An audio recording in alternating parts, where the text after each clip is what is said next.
Bienvenidos a su programa Salud Infantil y de la Adolescencia. Yo soy el doctor Mario Soto Ramos, neumólogo pediatra, y es para mí un placer llegar hasta donde ustedes se encuentren para presentarles este programa que es especialmente diseñado para llevarles toda la información en relación con la salud desde la infancia hasta la edad de la adolescencia.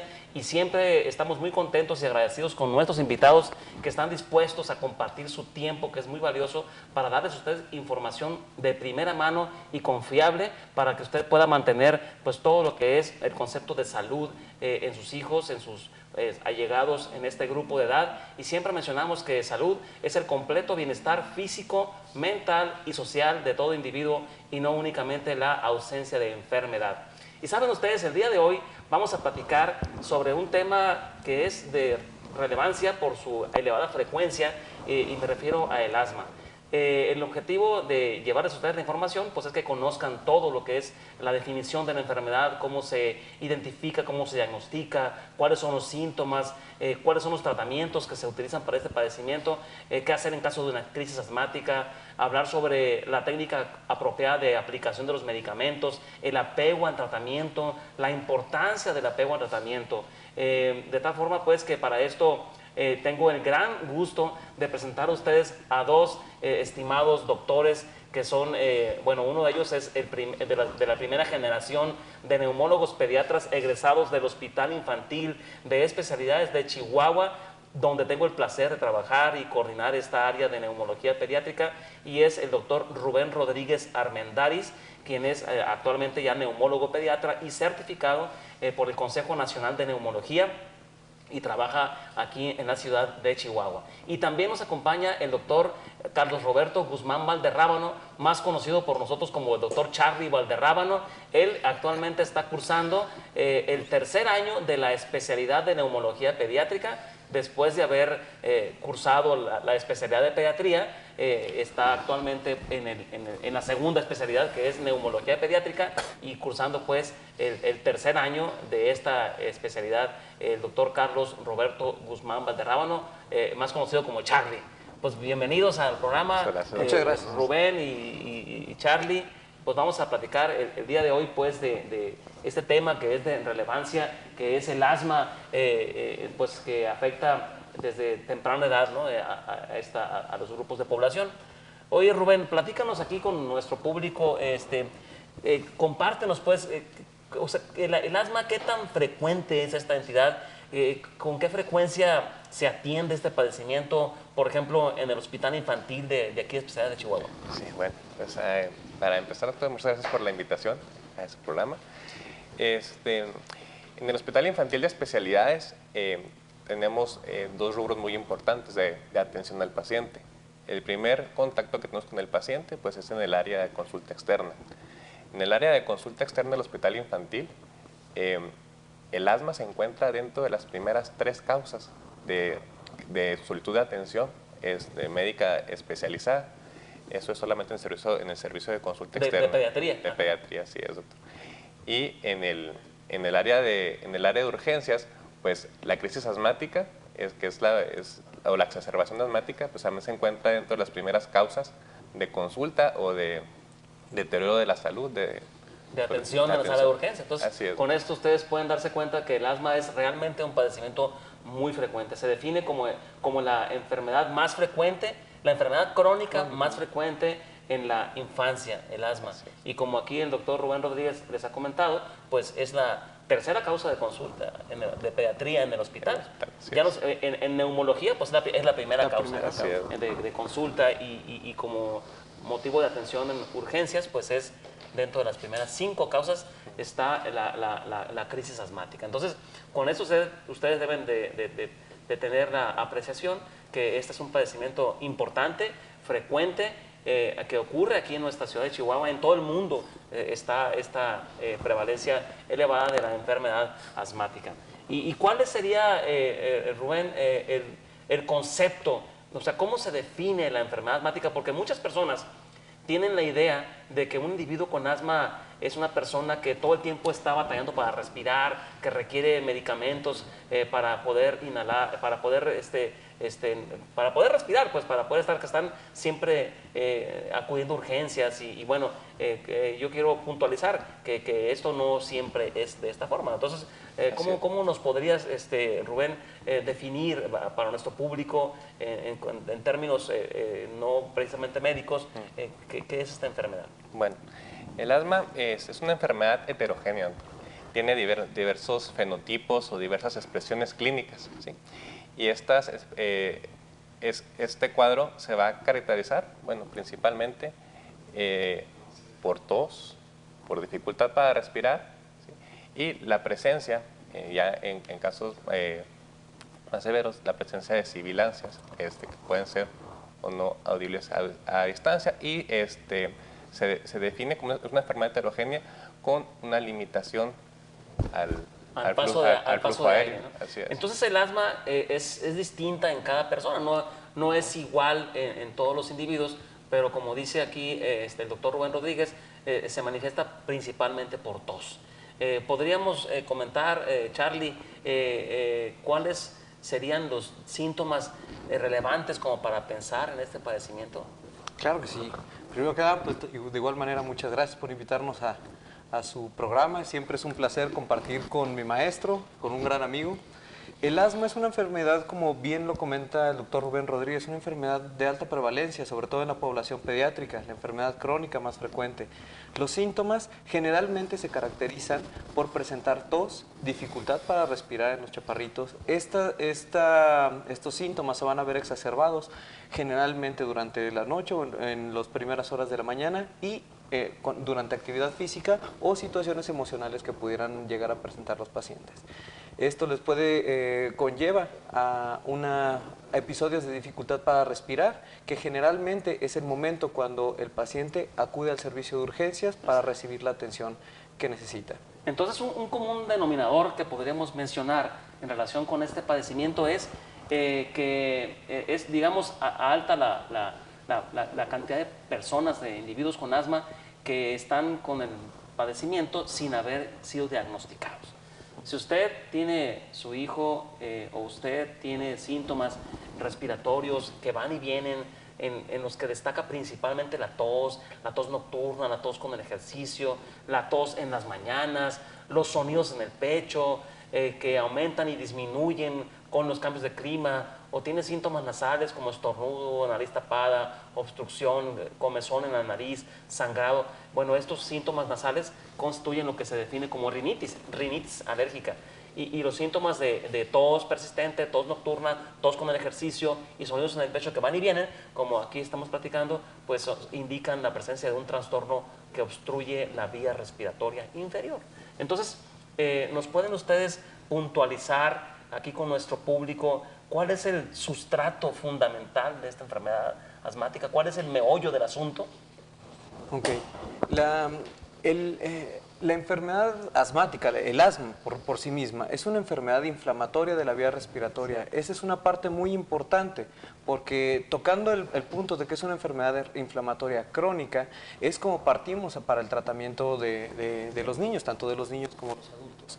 Esta inflamación crónica conlleva a un cambio en la estructura de los bronquios, que conforme va pasando el tiempo, la función de estos bronquios que se encargan de meter y sacar aire, de hacer el intercambio de oxígeno, de meter oxígeno hacia la sangre, se va deteriorando poco a poco, si no se le da el tratamiento adecuado, a llegar en un momento, dentro de la evolución de la enfermedad, de causar una dificultad respiratoria crónica, que en un momento más futuro puede llegar a presentarse como los pacientes que son fumadores crónicos.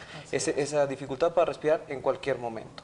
Entonces, el tratamiento fundamentalmente es el uso de medicamentos inhalados con medicamentos antiinflamatorios de la vía respiratoria. Claro, o sea que el enfoque de este padecimiento de asma debe de ser sobre una consideración, como dice aquí Charlie, que es un trastorno inflamatorio de la vía respiratoria. El problema es que está inflamado los bronquios y el tratamiento debe estar dirigido a eliminar esa inflamación persistente de la vía respiratoria, que es la causante de que los síntomas aparezcan como resultado pues del engrosamiento de la pared de los bronquios, del incremento en la cantidad de flemas, de secreciones bronquiales que caracterizan pues que la tos se oye como que un sonido que viene de aquí del pecho y que se presenta este trastorno, de tal forma que debemos de tener en mente siempre que el sustrato o la piedra angular del tratamiento de este padecimiento es eliminar la inflamación crónica de la vía respiratoria. Y bueno, Rubén, ¿qué nos podrías comentar? O sea, ¿por qué se presenta esta inflamación? O sea, ¿será cuestión de que el individuo con este problema tiene bajas defensas o un catarro mal cuidado que se le fue al pecho? O sea, ¿por qué desarrolla la inflamación? Pues, ¿de dónde viene esto? ¿Por qué se presenta? Sí, bueno, pues hay diversos factores, doctor. Los principales se relacionan con, sobre todo, si hay antecedentes en la familia, padre o madre con asma. También se ha encontrado, bueno, lo que en pediatría se le conoce como la marcha atópica, ¿sí? Principalmente el eczema, ¿sí? Que es el problema de dermatitis, inflamación de la piel, que puede empezar desde los primeros meses de edad y aunado a otros factores como la rinitis, que ya lo comentamos, y la presencia de sibilancias o silbidos en el pecho. Entonces, o sea, lo que yo quisiera que puntualizaras es por qué se presenta. O sea, ¿por qué un niño con asma? O sea, ¿por qué un niño desarrolla asma? Pues, ¿hay algo que podamos hacer para que no se presente? ¿O por qué es que sucede eso? Pues, ¿por qué se presenta esa inflamación? Bueno, principalmente en los niños, cuando ya se hayan descartado todos esos factores que le comentaba previamente, una de las principales causas son las infecciones de las vías respiratorias por algunos virus que se encuentran pues, en ciertas temporadas, algunos factores ambientales, ¿sí? A nosotros se los platicamos a los familiares cuando nos llegan con el paciente a la consulta con su primer cuadro de sibilancias o dificultad respiratoria, dicen, doctor, ¿esto es asma? Sí, y por lo general el papá nos llega asustados, ¿sí? Claro. Porque cuando llega a nosotros con la consulta es que ya se lo diagnosticaron con asma o que muy probablemente va a tener asma. Y el papá lo ve como un diagnóstico a veces trágico, doctor. Es un diagnóstico trágico para la familia. Así es. Entonces, el punto está en explicar a los familiares del paciente que es un cuadro que puede ser transitorio, así es. Sí, exactamente. Esa parte, como dice aquí el doctor Rubén Rodríguez, ustedes deben de saber pues que el asma es un trastorno inflamatorio crónico de la vía respiratoria. ¿Y por qué se presenta esto? Bueno, porque existe una susceptibilidad individual habitualmente heredada para que se active de manera anormal esta respuesta inflamatoria que se desarrolla de manera crónica en la vía respiratoria. Entonces, el meollo aquí también está pues que cuando uno hace la historia clínica, cuando hacemos la historia clínica y preguntamos por antecedentes, bueno, es muy frecuente que no se documente el antecedente precisamente de que alguien en la familia tenga asma. Y quizás es porque no haya sido diagnosticado, no porque no esté presente alguien con asma en la familia, sino porque así como el niño no fue diagnosticado, es posible que otros familiares tampoco lo hayan sido. De tal manera, pero si preguntamos por la presencia de síntomas respiratorios que aumentan y disminuyen, que tienen tos o que han tenido algún sonido en el pecho, pues eso haría considerar que algún miembro de la familia podría también tener eso. Claro. Es importante mencionar que no es una infección crónica, no se contagia, sino que es más bien una susceptibilidad individual que cuando se conjunta, como decía el doctor Rubén Rodríguez, con factores ambientales, puede detonar la aparición de esta inflamación crónica, como puede ser la exposición temprana a infecciones virales o bien la exposición a factores ambientales alergénicos. Vamos a ir a un corte y ahorita regresamos con ustedes para hablar un poco más sobre el diagnóstico de esta enfermedad, en cuáles son las herramientas diagnósticas y después hablaremos un poco también sobre el tratamiento. Regresamos después del corte. Aquí estamos nuevamente con ustedes hablando sobre el tema de asma en virtud del Día Mundial del Asma que se celebra el primer martes del mes de mayo. Y bueno, estamos disfrutando del tema con dos grandes médicos, el doctor Rubén Rodríguez Armendáriz, que es neumólogo pediatra recién egresado de la especialidad en el Hospital Infantil de Especialidades de Chihuahua, y el doctor Charlie Valderrábano, así le decimos los que lo vemos todos los días, quien es residente de tercer año de la especialidad de neumología pediátrica. Y hemos platicado con ustedes sobre el concepto de la enfermedad asmática, que es una enfermedad muy frecuente, que es la enfermedad crónica más frecuente que afecta al grupo de la infancia, que se caracteriza por síntomas que fácilmente pueden pasar, pues, si no desapercibidos. Lo que sí pasa frecuentemente o se retrasa es el diagnóstico. Se manifiesta principalmente por tos, la tos nocturna, la tos matutina, la tos con el ejercicio, los síntomas que van y vienen, que empeoran con los cambios de clima. En algunas ocasiones se pueden oír sonidos en el pecho, como que hierve el pecho, como flemas o como un silbido en el pecho. Y también hemos mencionado que hay tratamientos fundamentalmente dirigidos a eliminar el sustrato fundamental de esta enfermedad, que es la inflamación crónica de la vía respiratoria. Ustedes deben de saber que el asma es una enfermedad que inicia frecuentemente en la infancia. O sea, si agarramos a personas en edad de adolescentes o adultos conocidos con asma, nos encontraremos que el 80% de ellos empezaron su enfermedad antes de los 5 años. El asma inicia frecuentemente en la infancia. Sin embargo, hay otra cara de la moneda. O sea, cuando vemos a niños menores de 5 años de edad que acuden porque tienen problemas respiratorios con obstrucción bronquial, con sonidos en el pecho, resulta que la mayoría de ellos tendrán un padecimiento transitorio, como decía ahorita el doctor Rubén Rodríguez. Es decir, una forma de la enfermedad que podemos definir también como asma, pues, pero que es transitoria, que cuando crecen después de los 5 o 6 años ya nunca más tienen problemas. Y bueno, hablando de la causa también más frecuente de obstrucción bronquial sin que sea crónico, son las infecciones también, ciertamente. O sea, si ustedes se ponen a pensar cuál es la causa más frecuente de obstrucción bronquial sin tomar en cuenta el tiempo de evolución, son las infecciones respiratorias, claro que sí. Pero si enfocamos el tema como cuál es la causa más frecuente de obstrucción bronquial recurrente, que va y viene, que empeora con los cambios de clima, pues sin duda que es el asma. Y del asma resulta que la mayoría de niños menores de 5 años con este padecimiento tienen una enfermedad transitoria que se les quita con el crecimiento. De ahí es porque surgen los mitos de que el asma se cura con carne de zorrillo, con aceite de caguama, con un perro chihuahueño y con remedios, pues, que no son medicamentos, porque se aplican a esos pequeños frecuentemente que acuden a consulta o que van, pues, a buscar ayuda, y resulta que se curaron, entre comillas, porque pertenecían a este grupo de pacientes con enfermedad transitoria. Sin embargo, hay un porcentaje de casos de estos niños que continúan teniendo la enfermedad en edades mayores y podemos definirlos como asma persistente, que continúa en edades mayores. Y bueno, vamos a hablar un poco del diagnóstico. Ustedes ya escucharon cuáles son los síntomas, la frecuencia de este padecimiento, pero ahora vamos a hablar un poco de cómo se hace el diagnóstico. Entonces, para eso le quiero preguntar aquí a nuestro amigo, el doctor Rubén Rodríguez Armendáriz y al doctor Charlie Valderrábano, que nos hablen, pues, sobre el diagnóstico de este padecimiento. ¿Cómo hacemos el diagnóstico? ¿Cuál es la herramienta fundamental para hacer el diagnóstico? Si llega un paciente con asma, ¿cómo le hacemos para decir, tú tienes asma? Muy bien. La herramienta fundamental. No es examen, ¿eh? Es muy importante tomar en cuenta que el asma, por definición, incluye no solamente los síntomas persistentes con una presentación que es temporal, de repente tienen episodios en los que se encuentra bien, sino una característica fundamental del asma es que haya una alteración, una disregulación en el flujo aéreo, ¿sale? Y este flujo aéreo, existen formas de cómo verificarlo. De igual manera, otra característica muy importante es que sea reversible a medicamentos. ¿Ok? Reversible a medicamentos, o incluso espontáneamente, broncodilatadores o de manera espontánea.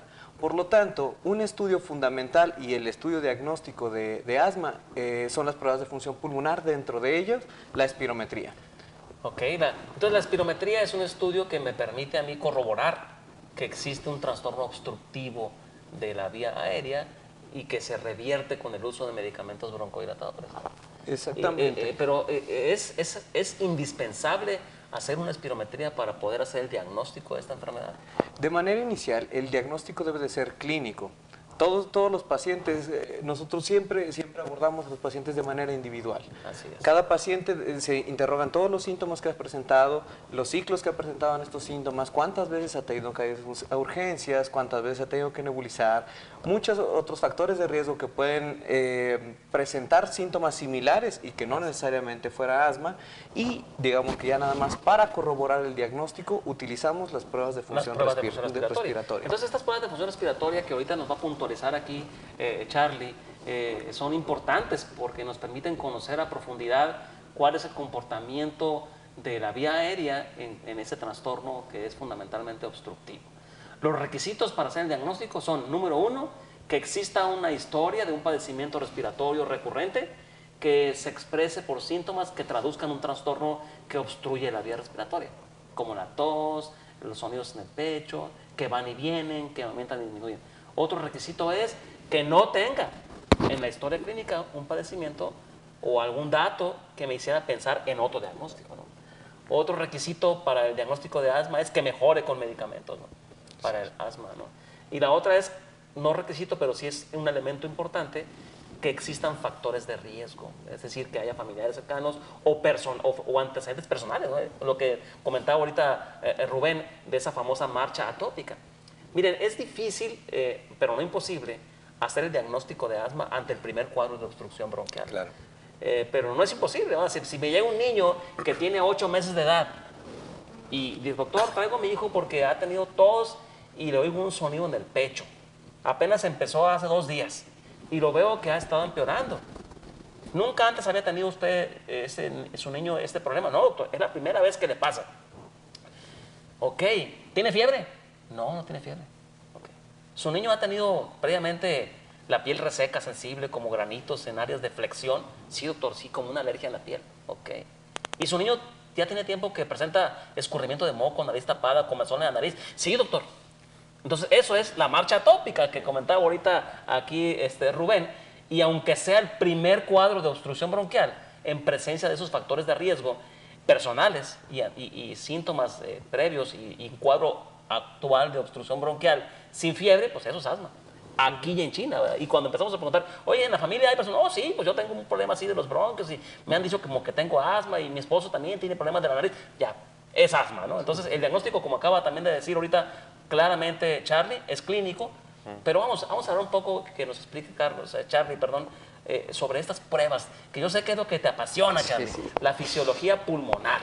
Vamos a hablar un poco, explícanos, ¿cómo se hace la evaluación de la función pulmonar en el asma y por qué es importante para el diagnóstico o para confirmar el diagnóstico?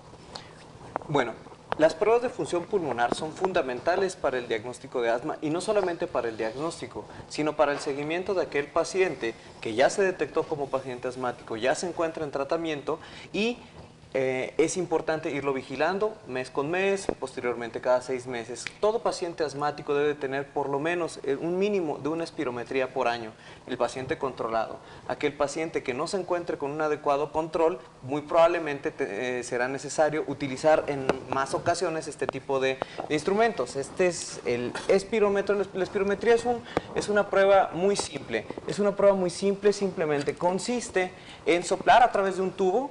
Este tubo, por medio de un sensor ultrasónico, va detectando la cantidad de aire que va saliendo de los pulmones y en base a eso podemos determinar cuánto aire sale de los pulmones y si los bronquios están abiertos o se encuentran cerrados. Es muy importante, como les había comentado previamente, el utilizar no solamente una sola prueba, sino hacer la primera prueba, aplicar un medicamento broncodilatador, que es el que conocemos pues muy frecuentemente como salbutamol. Muchas personas tal vez lo han visto alguna vez en su vida, lo han utilizado, y posterior a ello repetir el estudio. ¿Por qué? Porque al repetirlo y evidenciar que la función de los pulmones mejora, es la forma en la cual podemos establecer el diagnóstico de asma. Ahora, En cuanto al seguimiento, ¿por qué es importante la función pulmonar? Es muy importante porque los niños, generalmente a los padres, yo siempre les explico, los niños son como Ferraris nuevos, nosotros ya somos bochitos viejos, los niños son como Ferraris nuevos. También hay autos clásicos. Habemos clásicos. Bueno, hablando por mí mismo. Sí, o sea, por ejemplo, el Mustang 67 Shelby, es un clásico, ¿eh? Eso sí. Yo soy un bochito viejo. Entonces, es mucho más probable que un paciente que tenga en edad adulta con una función respiratoria disminuida, una alteración en la función respiratoria, presente síntomas, a diferencia de un paciente pediátrico. El paciente pediátrico puede tener una función pulmonar muy deteriorada y no presentar síntomas. ¿Por qué? Porque los niños pueden compensar todas estas situaciones. Exactamente. Entonces, un paciente que aparentemente lleva un curso benigno de la enfermedad y tal vez solamente guiándonos por la clínica voy reduciendo el medicamento, puedo estar cayendo en un error cuando su función pulmonar está siendo deteriorada y no estoy dando el tratamiento o no estoy logrando la meta, que es no solamente la mejoría clínica Esto del nos paciente, lleva sino a la siguiente pregunta antes de continuar un poco con esto de la espirometría. ¿Cuáles son los objetivos del tratamiento a largo plazo en el asma? Eso que nos lo diga Rubén. A ver, Rubén, échale. Bueno. Que salga de tu ronco pecho. Ok, antes de... ¿Cuáles son los objetivos de tratamiento? Bueno, primeramente tenemos que alcanzar el control de los síntomas. Alcanzar Ese el es uno de control. los objetivos principales. O sea, que no tenga tos nocturna, ni tos con ejercicio, ni nada de eso. Okay. El siguiente objetivo es disminuir la probabilidad de el riesgo futuro de exacerbación. Así es, que no tenga crisis. Así es. Y por último, evaluar o también disminuir el riesgo de efectos secundarios del medicamento. Que no tenga efectos secundarios por los medicamentos. Muy bien. Así es. Y uno importante que acaba de decir ahorita Charlie. Pues, normalizar la función pulmonar. normalizar la función pulmonar. Entonces, es importante esto. Ustedes deben saber que el objetivo del tratamiento es que no tenga síntomas persistentes, tanto en el día como en la noche, que no tenga síntomas con el ejercicio, que tenga su vida normal, que la calidad de vida sea normal, Así es. medida por escalas de calidad de vida, Claro. ¿sí? Que no tenga efectos secundarios por los medicamentos y que la función pulmonar sea normal, medida por espirometría, como acabas ahorita de mencionar, Charlie. Y entonces, la espirometría es un estudio sencillo. ¿A partir de qué edad se puede hacer? Ese es el pequeño detalle de la espirometría. La espirometría podemos empezar a hacerla a partir de los 5 años de edad. ¿Por qué? Dado que requiere cierta cooperación del paciente y necesita llevar ciertas instrucciones. Actualmente existen guías que nos hablan de espirometrías de los 3 a los 5 años de edad, pero todavía no es tan sencillo realizar este estudio en un paciente menor Para de eso 5 quizás años. podría ser la oscilometría de impulso. Exactamente, para eso existen otro tipo de estudios, como por ejemplo la oscilometría del pulso, ¿De impulso? en la cual se mide la resistencia de la vía aérea. ¿ok? Es un estudio un poco más sencillo. Oye, Charlie, y aquí veo que tienes en la mesa un flujómetro. Exactamente. Este flujómetro. A ver, Charlie. Este aparatito se llama flujómetro. Este flujómetro, como habíamos platicado de manera previa con respecto a lo que son los componentes para poder diagnosticar o para poder establecer el diagnóstico de asma, tiene que haber una variabilidad en el flujo aéreo. Entonces, otra de las formas en las cuales podemos determinar el flujo aéreo es a través de un flujómetro. Con este es una herramienta muy sencilla en la cual, tanto en la mañana como en la noche, el paciente puede ponerlo en la boca, hacer un soplido fuerte, soplar lo más rápido que pueda y vienen unas marquitas aquí en las cuales se anota la cantidad de aire o la velocidad a la que el aire salió tanto en la mañana como en la noche, y esa diferencia puede ayudarnos a establecer el diagnóstico de asma. Claro. No solamente eso, es una herramienta muy útil para el paciente que tiene asma. Para el control, ¿no? Exactamente. Para ver cómo anda, ¿no? Y también para Detectar checar una escala detectar pronóstica. o checar una exacerbación, ya que se individualiza los parámetros normales, se coloca como un semáforo en el cual nos habla de que cuando está en color verde, la función pulmonar está dentro de lo normal, amarillo, aguas, ya te estás poniendo grave, y rojo, está enfermo el niño, hay que utilizar medicamentos de rescate. Claro. Entonces es una herramienta muy útil, muy sencilla de utilizar, incluso se puede utilizar en menores de 5 años, ya que no se requiere gran cooperación para hacer el estudio, y es muy útil que la tengan los pacientes en sus casas y sepan usarla. Exactamente. Ese flujómetro es muy importante, pues, porque como acabas de decir, permite identificar visualmente al paciente cómo está el problema obstructivo de los bronquios y a veces incluso detectar una crisis antes de que aparezcan los síntomas, ¿no? Claro, A veces le decimos a los pacientes, ¿sabe qué? Mire, consígase un flujómetro y todos los días, así como se lava los dientes, mídase la flujometría, porque puede ser que algún día las cosas puede ser que estén empeorando y antes de que aparezcan los síntomas se observa una disminución de la velocidad con la que se expulsa el aire de los pulmones, lo cual puede ser medido muy bien a través de este aparato que detecta, pues, que a través de un marcador ahí que se desplaza con el aire cuando se sopla como si fuera ¿cómo se llama? Una cerbatana, Como una ¿no? cerbatana, Soplar fuerte, ajá. y entonces ahí se mide esta velocidad con la que expulsa el aire, ¿no?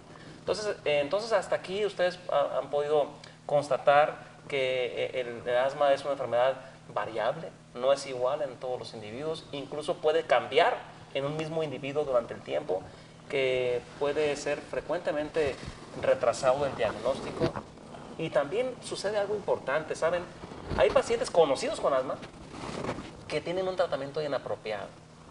Quizás porque no se les haya explicado la importancia del tratamiento a largo plazo en el sentido del manejo de la inflamación crónica. Y muchos individuos con asma únicamente utilizan medicamentos de rescate para aliviar los síntomas, ¿no? Y de ahí viene la siguiente pregunta, ¿no? ¿Cuáles son los tratamientos para el asma? ¿Cómo los podemos dividir los tratamientos para el asma? Claro que sí. El tratamiento para el asma se divide en un tratamiento de mantenimiento, por así decirlo, ¿sí? El tratamiento de mantenimiento viene con el objetivo de evitar que el paciente se enferme, ¿sí? Que sufra recaídas, ¿sí? Así es. Y principalmente ahorita tenemos varias formulaciones o presentaciones del medicamento. Por lo general siempre combinan un medicamento, un broncodilatador, pero de acción más prolongada en combinación con un medicamento antiinflamatorio en forma inhalada. ¿Sí? Esos son los tratamientos de mantenimiento. Y también viene otro tratamiento que también lo conocemos o se lo explicamos al familiar como un tratamiento de rescate. ¿Por qué de rescate? Porque rápidamente va a mejorar los síntomas de todos, la dificultad para respirar y los silbidos o los pillos en el perro. Es decir, los medicamentos de rescate se usan por poquitos días cuando hay un incremento de síntomas, que es lo que constituye lo que decimos una crisis asmática o una exacerbación del asma. Y los medicamentos de control a largo plazo o de mantenimiento, que están dirigidos a eliminar esa inflamación persistente de la vía respiratoria. Hay un tema aquí o un punto que preocupa frecuentemente a la familia de un niño pues que acude a consulta por este problema, que es, oiga doctor, el uso de estos medicamentos, me dijeron que contienen cortisona. ¿Es cierto que contienen cortisona esos medicamentos? Así es. Sí, tienen cortisona. Efectivamente. Bueno, sí tiene cortisona. Doctor, tiene cortisona. Sí. Es que es un temor, sí, es un temor. Y la respuesta es sí. Sí, tienen derivados de la cortisona y eso no es malo. Yo le digo santa cortisona. ¿Sí? Pues santa, pues que es milagrosa, pues, pero hay que saber utilizarla. Entonces, estos medicamentos, cuando se usan mal, tienen efectos secundarios. Es difícil que tengan efectos secundarios. Cuando se usan mal, no funcionan. ¿Verdad? Porque para que tuvieran efectos secundarios, el uso de medicamentos derivados de la cortisona aplicados por vía inhalada, tendrían que acabarse un frasco cada 5 días, ¿no? Para poder decir, estamos usando dosis elevadas, ¿no? Porque el punto aquí es precisamente la dosis que contienen estos medicamentos, ¿no? ¿Cómo es la dosis? Bueno, de estos medicamentos, doctor, hay varias dosis dependiendo del tipo de presentación del medicamento, pero por lo general las dosis que usamos en los pacientes, principalmente en nuestra población, que son los niños, son dosis controladas, dosis estandarizadas, cuyos efectos van a ser a nivel local, no tienen ninguna absorción a nivel sistémico. Eso es lo que se le debe de explicar al familiar, pues para que en ese punto esté controlado. Hay esteroides inhalados, ¿sí? Y esteroides sistémicos. Los ¿Sistémicos qué significa? Que se toman que pueden ser vía oral o vía intramuscular. O inyectados o por la vena, ¿no? Así es. De esos medicamentos esteroides sistémicos o que se toman vía oral o intramuscular, esos son los que se usar por breves periodos de tiempo, ya que con ellos existe un poquito más de probabilidad de que presenten algunos efectos secundarios. ¿Y cuáles son esos efectos secundarios que son temidos y bueno, y que sí pueden existir, definitivamente sí pueden existir efectos secundarios cuando los medicamentos derivados de la cortisona no son usados correctamente? Y entonces, ¿cuándo decimos, Charlie, que los medicamentos de la cortisona son usados mal? Bueno, con respecto a los medicamentos derivados de la cortisona, que son prácticamente la piedra angular del tratamiento para los pacientes con asma, ¿por qué van a ser la piedra angular? Porque son medicamentos antiinflamatorios muy potentes para la vía respiratoria. O sea, es lo que necesitamos, desinflamar esa vía respiratoria para que el niño no presente síntomas y para que su función pulmonar mejore. Una cuestión muy importante, o de los efectos secundarios que se pueden presentar por el uso de medicamentos en inhalador, como este medicamento que tenemos aquí, son reacciones locales generalmente, porque la dosis de medicamento derivado del esteroide son muy bajas. O sea, que no le va a subir el azúcar, ni se va a quedar chaparro, ni le va a salir joroba, ni le va a salir acné, ni le va a dar diabetes, ni le van a aparecer cataratas. Exactamente, eso es lo que no va a suceder. Los únicos efectos colaterales que se han reportado, que se presentan con este tipo de medicamentos, son reacciones locales. ¿Qué pasa? Que algún hongo llegue y colonice en la boca. ¿Y esos efectos secundarios se eliminan o se minimizan de qué manera? La forma de eliminar estos efectos secundarios es con una técnica adecuada de aplicación de los medicamentos. Y esta técnica adecuada de aplicación de medicamentos incluye este aparatito que tenemos aquí, de espaciadores, que se llaman espaciadores. Este es uno de los ejemplos. ¿Qué característica tienen estos espaciadores? El medicamento no llega directamente a la boca. Este medicamento, al colocarse dentro del espaciador, se da el disparo y queda flotando como pequeñas partículas dentro de esta área transparente, y conforme el niño va respirando, va inhalando, va metiendo en pequeñas cantidades, hasta que logra introducir a los pulmones todo el medicamento. Posterior a la aplicación del medicamento, siempre se recomienda a todos los pacientes que se les ofrezca agua, o que se enjuaguen la boca o se cepillen los dientes para evitar estos efectos colaterales que de esa manera Sí, esa parte es importante. Ustedes deben de saber que esos medicamentos se aplican en dosis muy bajas. O sea, por ejemplo, hay uno que contiene 50 microgramos de un medicamento derivado de la cortisona. Hay otro que tiene 80, otro que tiene 160 microgramos. O sea, un microgramo es 1000 veces menos que un miligramo. Un miligramo es 1000 veces menos que un gramo. Entonces, un microgramo es 1.000.000 de veces menos que un gramo. Entonces, estos medicamentos aplicados con técnica de inhalación, con espaciadores, que es la técnica recomendable, permite que la dosis de lo que se aplica en el inhalador, más o menos el 40 o máximo 50% llega a la vía respiratoria. Y si aparte de eso se le hace un enjuague en la boca, bueno, pues entonces definitivamente no aparecen efectos secundarios. Exactamente. Esa parte es relevante, ¿no? Sí, y con respecto a lo que comenta del uso de los espaciadores, me gustaría explicar al público exactamente cómo se debe de utilizar estos medicamentos, usted me lo permite. Claro que sí. Primero que nada, los medicamentos que utilizamos con este tipo de aparatos son aerosoles como este que tenemos aquí. El aerosol, la definición de aerosol simplemente es que es un medicamento que está diluido, por así decirlo, en un gas a presión, ¿no? Entonces, lo primero que tenemos que hacer es homogeneizar el medicamento, agitarlo durante 10 segundos. Posterior a que se agita el medicamento, le quitamos la tapa y se conecta en la parte de atrás del aparato, ¿okay? Del espaciador. Existen varios tipos de espaciadores. Este es un espaciador bivalva de válvula inspiratoria y expiratoria. Después de que se coloca el espaciador, aquí con el paciente, le colocamos cubriendo cara y boca. Ya que se cubre cara y boca, se da un disparo y se permite que el paciente esté respirando en múltiples ocasiones. Pero debe de sellar perfectamente. Debe de sellar perfectamente. ¿Cómo podemos corroborar que este espaciador selló de manera perfecta? Tiene una pestañita en la parte de aquí arriba. Esta pestañita empieza a hacer un movimiento, pequeño movimiento oscilatorio, en el cual nos habla de que el paciente está metiendo el medicamento y sacando el medicamento. En pacientes pequeños, menores de 5 años, de 15 a 20 respiraciones se ha contado que es lo suficiente para poder terminar toda la cantidad de medicamento. Si es necesario agregar una segunda dosis, se desconecta el medicamento, se vuelve a agitar 10 segundos, se vuelve a conectar, se da el disparo, se conecta en la cara y nuevamente se hace las 15 inhalaciones. Esa es la forma correcta de aplicar los medicamentos, y posterior a ello siempre se recomienda ya sea un enjuague bucal o que se laven los dientes para evitar los efectos colaterales de los niños. ¿Y cómo nos podemos dar cuenta cuánto medicamento queda disponible en un dispositivo de esos en aerosoles?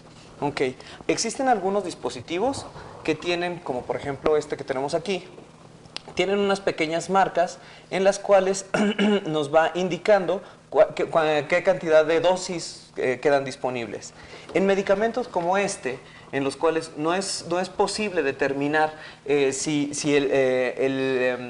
cuántas dosis quedan, lo que se puede hacer es tomar un recipiente con agua, ¿sale? Un recipiente que se eleve unos 30 centímetros de agua, se saca el dispositivo y se deja caer sobre el agua. Si el dispositivo está completamente lleno, va a caer y va a quedar en esta posición en el fondo del recipiente. Si el dispositivo se encuentra a la mitad o un poco menos de la mitad, va a colocarse de esta manera o empezar a flotar así. Y si el dispositivo queda flotando totalmente en el agua o en el recipiente con agua, podemos saber que este dispositivo ya no tiene medicamento, entonces es tiempo de ir a conseguir uno nuevo. Así es. Entonces, los medicamentos que se usan para el control a largo plazo, es decir, estos que están dirigidos a eliminar la inflamación persistente o crónica de la vía respiratoria, ¿cuánto tiempo deben de ser utilizados? Ok. El plazo de tiempo es variable, doctor. Primero tenemos que definir control. ¿Qué es el control de la enfermedad? ¿Sí? Se refiere al grado en que las manifestaciones del asma han sido minimizadas por el tratamiento y los objetivos de tal tratamiento se han cumplido. Después de que diagnosticamos a un paciente con asma, ¿sí?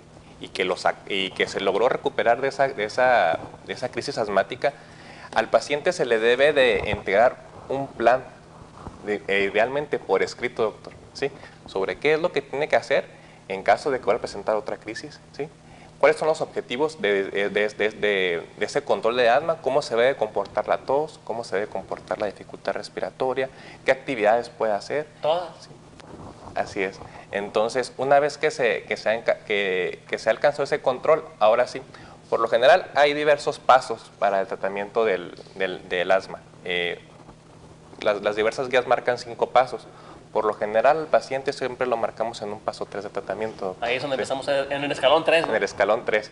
Y dependiendo cómo se comporte ese paciente, como lo comentó mi compañero, tenemos diversas escalas para evaluar el control. Claro. Tenemos diversos cuestionarios, pruebas de función pulmonar. ¿Por qué? Porque el control es un tema muy importante.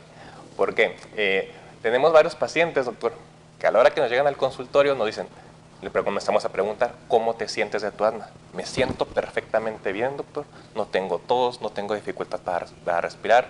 Puedo correr 1 kilómetro y no me canso.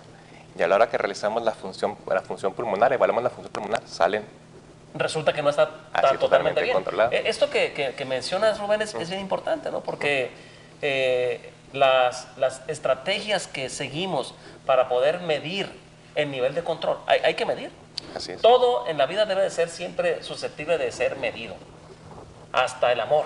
¿Qué tanto me amas, mi vida? Le dice la muchacha al muchacho. ¿Cuánto me amas? Pues como de aquí al infinito y más allá. Entonces, hay cosas que son difíciles de medir, pues, pero bueno, una estrategia para medir es preguntar por síntomas, preguntar por uso de medicamentos de rescate, preguntar por frecuencia de consultas no programadas y medir la función pulmonar.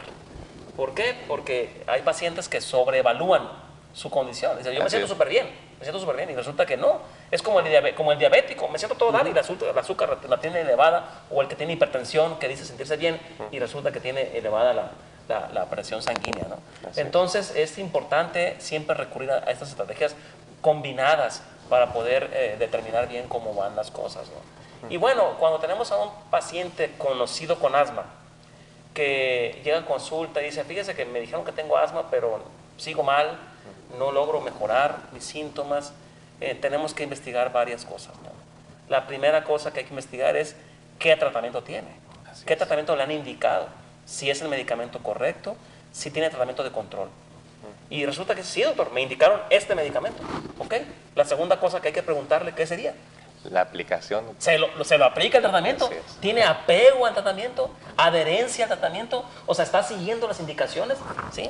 Porque resulta que puede ser que tenga días que se lo pone y días que no se lo pone, y de repente son más días que no que los que sí, y pues evidentemente que no logra un buen control si el tratamiento no está siendo aplicado de manera correcta en cuanto al apego, ¿no? En cuanto a usarlo.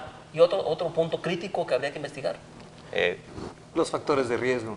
Factores externos que puedan condicionar que el paciente, a pesar de un buen tratamiento, a pesar de que se esté dando por medio de la técnica adecuada, predispongan a que el paciente presente inflamación de la vía respiratoria. Dentro de ellos...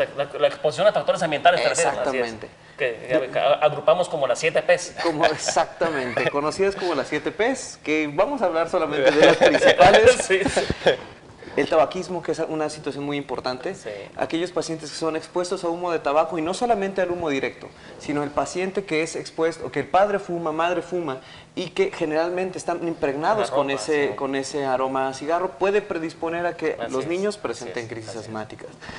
La exposición a contaminantes ambientales, ya sea, por ejemplo, que se utilicen fertilizantes, que se utilicen aerosoles para matar cucarachas, para matar algún insecto, que pueden ocasionar inflamación de la vía respiratoria. Otro de los factores de exposición, alergenos pues relacionados con el medio ambiente. Generalmente los pacientes pueden presentar exacerbaciones o crisis en épocas de polinización, en sitios donde se encuentren expuestos a una cantidad alta de polen. ¿Okay? Y bueno, entonces es importante esto, el tratamiento correcto, la técnica, el apego al tratamiento, es decir, que la adherencia, la técnica de inhalación de los aerosoles, los factores ambientales adversos, claro. Otros factores que tenga enfermedades asociadas, ¿verdad? Si tiene asma y tiene sinusitis, pues pasa como en el ranchero, las gallinas de arriba ensucian a las de abajo.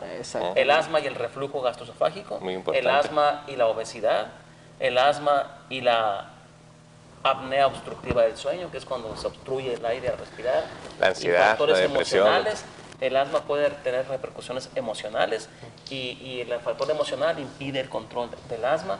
Y bueno, el otro punto que hay que siempre investigar desde un principio y nunca quitar el dedo al renglón es la posibilidad de que no fuera asma, ¿no? Que tenga otra enfermedad y que estemos enfrentándonos a una condición que parece ser asma, pero resulta que no es esta enfermedad.